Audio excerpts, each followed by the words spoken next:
Thank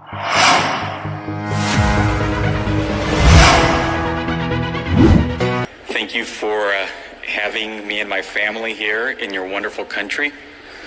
Obviously, I was young when I came, so I didn't have to experience everything that my parents did. But for me, as I became acquainted with AB 329 a year ago, I was shocked at what it contains and what it took for the organizations that put this in place. So I want to give you a picture of what has been taking place. Now, Mark was talking about how we got here over the course of 400 years.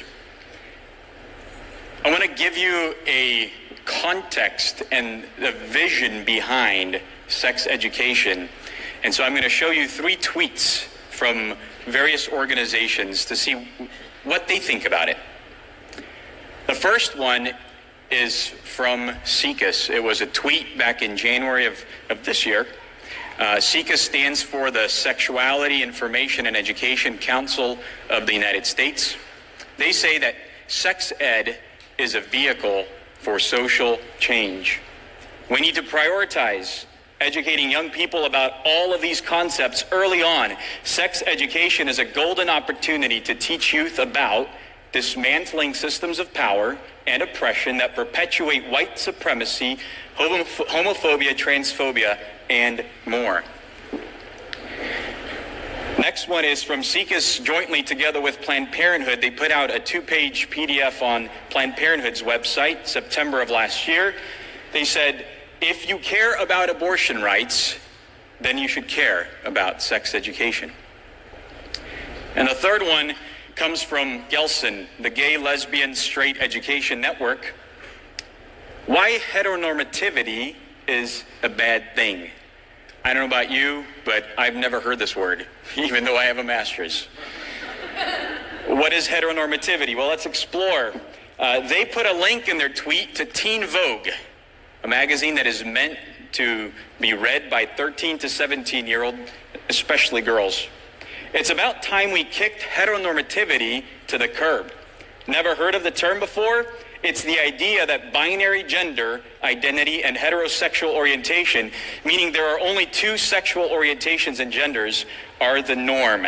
This was September 1st, 2016. Shocking. So now as we explore what the law says and the necessary steps from the legislature to the State Department of Education and down to our school districts, I want you to keep that context in mind, because as we read the law and as we'll read sections of the law, you'll say, where in the world is this? I don't see it, George. But this is what they mean. So what do they mean by all of this stuff? Well, they have redefined the terms. The term is no longer sex ed, but it's comprehensive sexuality education. Comprehensive as if what we received before was limited. Sexuality, because that is a key term that has been redefined, and I call it indoctrination versus education. What is this key word mean?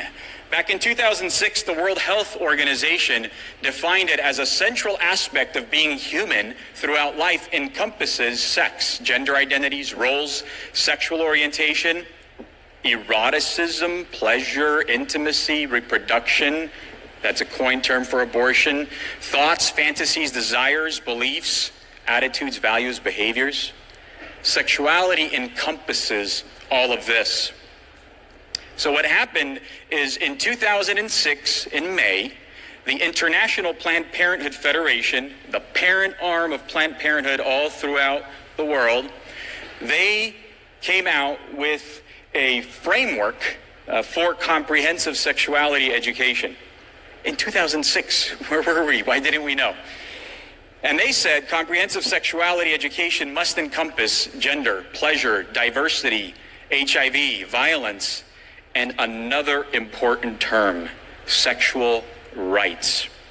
Because 2 years later, in 2008 of May, they came out with another report on sexual rights, a declaration of sexual rights that says a man's or a woman's sexual rights includes the right to an abortion, the right to consent, the right to be to sexual orientation and of their choice or gender identity, the right to CSE, comprehensive sexuality education, and so much more. There are 10 articles of sexual rights.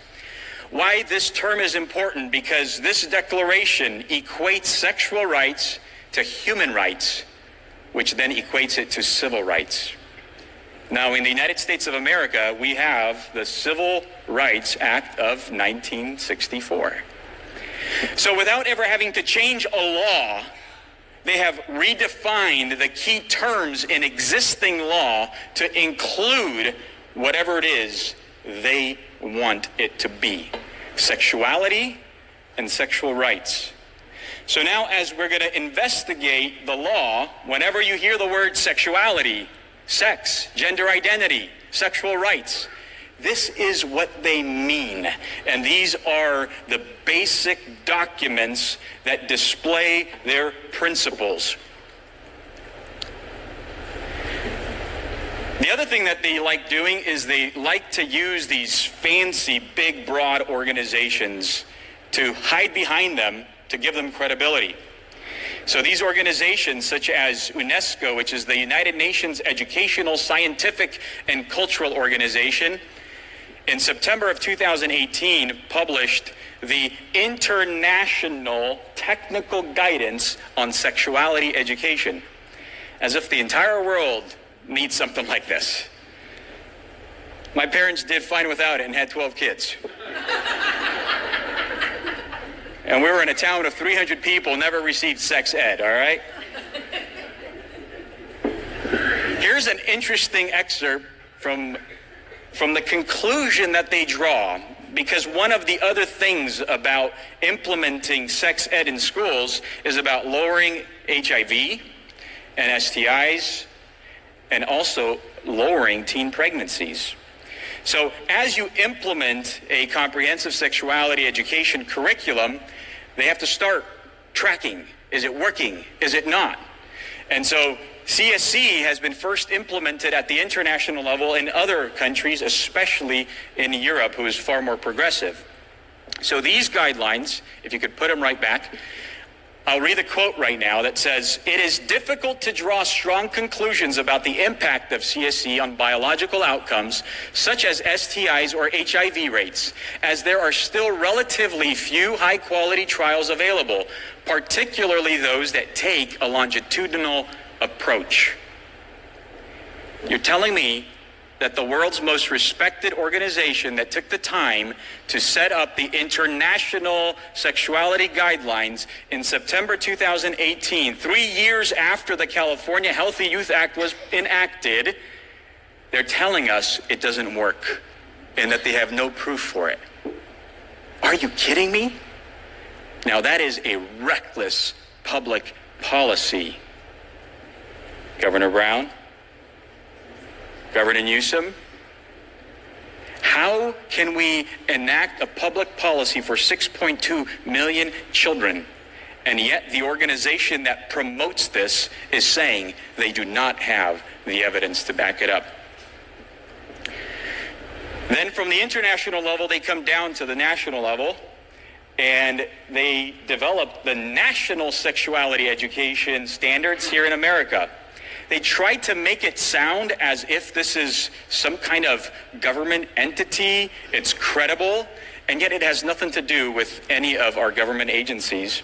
They are part of a nonprofit organization called the Future of Sex Ed that is made up of Advocates for Youth, Answer, and SECUS. And SECUS and a couple of the other organizations that I will name over and over and over will rear their ugly heads everywhere we go on this journey. But I really want to caution you, when you read things like this, these are not federal mandates, they are not federally approved resources, guidelines. It's just them putting nice terms to make you think such.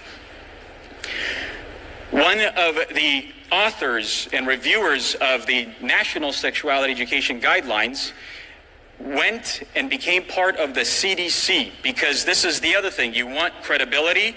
Well, infiltrate those government and public organizations that have a lot of say in this. The CDC is the Center for Disease Control and Prevention, a well-respected entity in the United States. They developed in 2016 their own guidelines now for comprehensive sexuality education by using the help of none other but SIECUS. So now it gives them credibility, because SIECUS can go and say, well, the CDC says so. So now with this understanding, let's come back to the California Healthy Youth Act. How it was implemented from the legislature to the Department of Education to the curriculum, and then we'll look at its key objectives and mandates. Assemblymember Shirley Weber was the lady that authored this bill with the support of the California Teachers Association, that's the teachers union here in California, the California School Board Association, the California PTA. Yes, the California PTA is a political organization. Planned Parenthood, the ACLU, in Romania we call them the American Communist Lawyers Union, Latinas for Reproductive Justice, and Equality California. So at the Department of Education, they have 6 commissions, and one of those commissions is the Instructional Quality Commission, and they deal with curricula and with frameworks. And on this 18-member commission, they now had their homework cut out for them, because the law passed in 2015. So in 2016, they started working on this framework. It lasted from 2016 all the way till next month, May 8th and 9th, at the full CDE board meeting in Sacramento. They are scheduled to ratify the health framework. So you go from the legislature, which passes the law, and you take it to the State Department of Education that has to interpret that law and provide guidance for the school districts. In this process, there were 2 periods of public input, each 60-day periods. With Informed Parents of California, we spearheaded an effort to raise awareness about this public process and get parents to submit comments. The first round last year in the summer, we submitted over 600 comments. Second round between November and January of this year, we submitted over 2,000 comments. In March 28th, we went to the IQC with over 200 parents speaking in opposition to the health framework, and none of our comments were taken seriously or addressed. So I want to give you a flavor for how this health framework, what it says. It has chapters, and these chapters are broken down by age categories. But in over 1,000-page document, you only see the word abstinence twice, while the word sex, I stopped at 100. It's just way over 100. From TK through 3rd grade, there's a quote here saying that teachers can introduce the concept that gender does not always match the sexual and reproductive organs described. Talking about 4-year-olds to 8, 9-year-olds? We need to talk about this? Are you serious? 4th through 6th grade, they tell teachers to challenge binary concepts about gender. We're talking about adults whom our kids are supposed to respect, 10 to 12-year-olds. Are they going to question when a teacher is challenging them on their concepts of gender? That's what the Department of Education wants our teachers to do. In junior high, they say that examples for spiritual abuse include using religion to justify abuse, insisting on rigid gender roles. Since when has the state of California become the Church of California? Spiritual abuse? I thought God doesn't exist. So why do they even have to define what spiritual abuse means? 9th through 12th grade, the usage of LGBTQ+ throughout this document is intended to represent an inclusive and ever-changing spectrum. That means genders are infinite. There is no limit to them. They also include a portion here that they need to teach students the right to excuse themselves from campus to obtain confidential medical services without parental permission or notification. They want your children to know that a student can go and have an abortion during school hours without parents being notified. They can come right back in at 2 o'clock, slip out the door at 2:30. Nobody knows a thing. The curriculum. So once it goes from the legislature to the State Department of Education, you saw the guidance or the type of guidance they're providing, because we have quotes like that over and over. But now the school districts have to develop a curriculum. Well, at the state level, this curriculum has to be approved, and it's approved by a quasi-state agency called ASHWAG. ASHWAG stands for Adolescent Sexual Health Work Group. And the two main entities on the government organization side are the State Department of Education and the State Department of Health Services. On the other side, you see non-governmental organizations. And these are, nonprofit entities. Some of them, which I highlighted there, are actual companies that provide sex ed curriculum. So they get to sit on the board reviewing their own submittals to ASHWAG that will later then get approved. There are 5 middle school curriculums approved at the state level and 6 for high school. And I provide you with this very interesting screenshot from ASHWAG's analysis of each of these curriculums. And if you look at the top, it says 2016 ASHWAG Ad Hoc Curriculum Review Group. It took the State Department of Education from 2016 to 2019 just to develop a framework. And usually the framework is then used by the curriculum providers so they can go and update their books. And yet these private organizations in 2016, not only did they already have their curriculum written, but it was submitted and ASHWAG already completed the review. Now, I work in a big organization. We don't move fast. It takes a long time to do this. So that tells me these organizations were moving in 2014, 2015. This is a big collusion that has been going on between the state, the legislature, the Board of Education, Planned Parenthood, ACLU, you name it. And I give you an example here from one of the curriculums, Positive Prevention Plus, and one of the footnotes on the bottom left, they cite their source as the California Health Framework 2018. Little do they know that has not even been finalized. The proper source should be Draft Health Framework.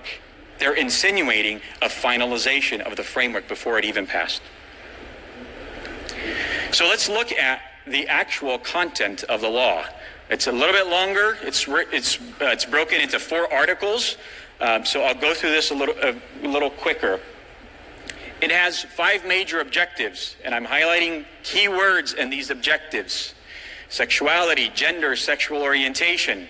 You see how those words are in there, but nowhere do they go into the depth that the framework or those international guiding documents talk about. Comprehensive, unbiased. Under section 51932, this is a very important section because it talks about the fact that you cannot opt out of any studies that deal with gender, gender identity, gender expression, or sexual orientation. So your child can be in a health class that you opted them out from. You thought you signed everything, but if they talk about sexual orientation or gender identity in another place and not in the health class, you can't opt them out of that. Section 51933 gives some stipulations that the California Healthy Youth Act must be age appropriate, must be medically accurate. And it also says that the instruction and materials shall not reflect or promote bias against any person on the basis of any category that's protected under Ed Code 220.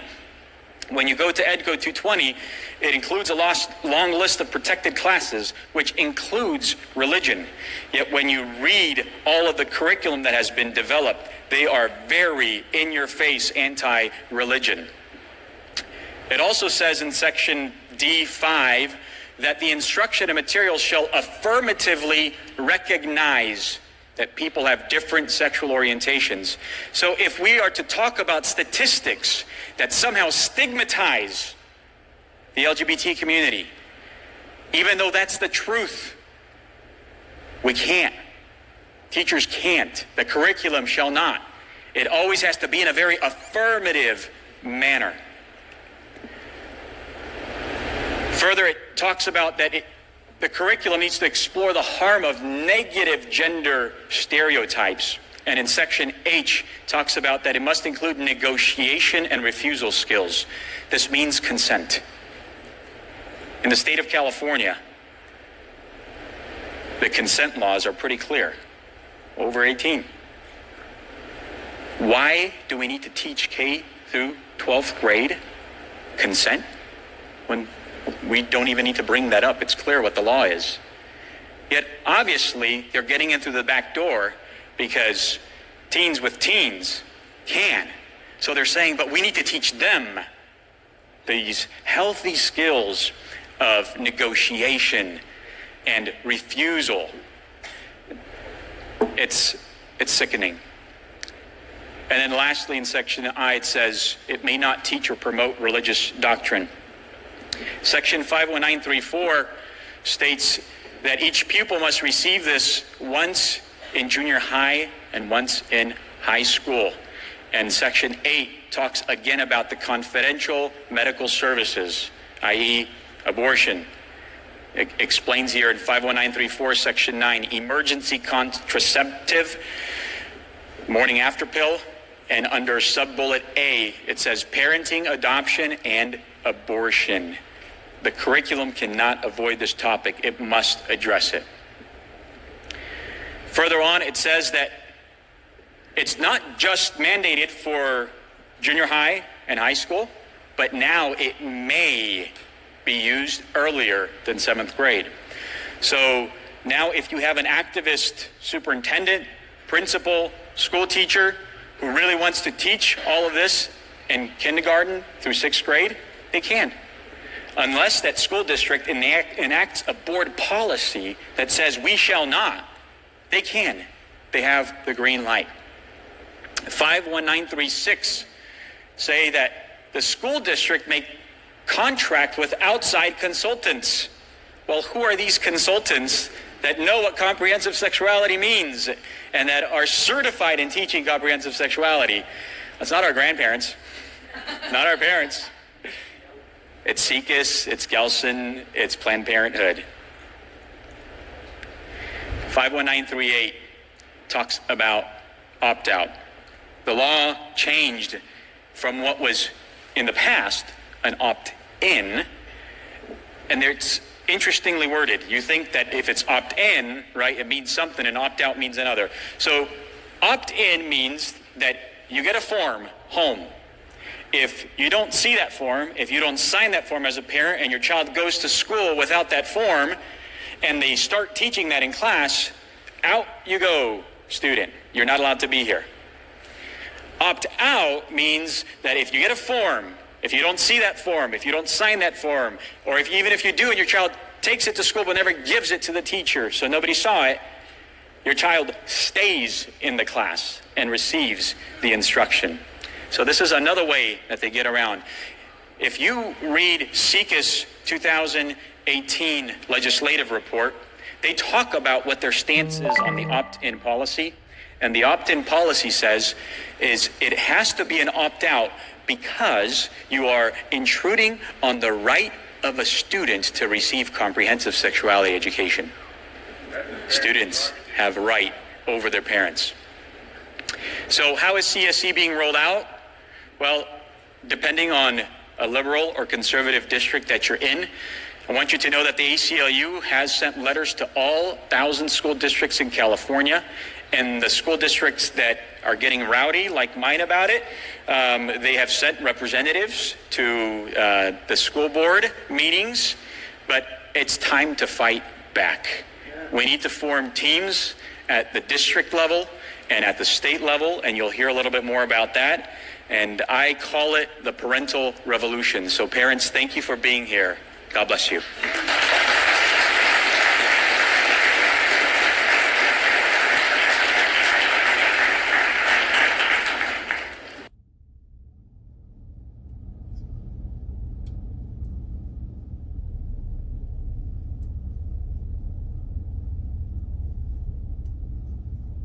Parliament has been forced to debate the new mandatory sex education classes in schools, which older secondary pupils will now have to attend.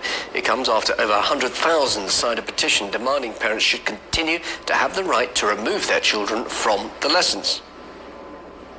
Parents and carers, of course, are the prime teachers for children on many of these matters, and schools complement and reinforce this role by building on what pupils learn at home.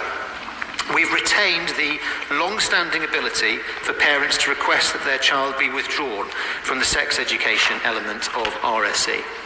The school should respect the parent's request to withdraw the child except in exceptional circumstances, up to and until 3 terms before the child reaches age 16.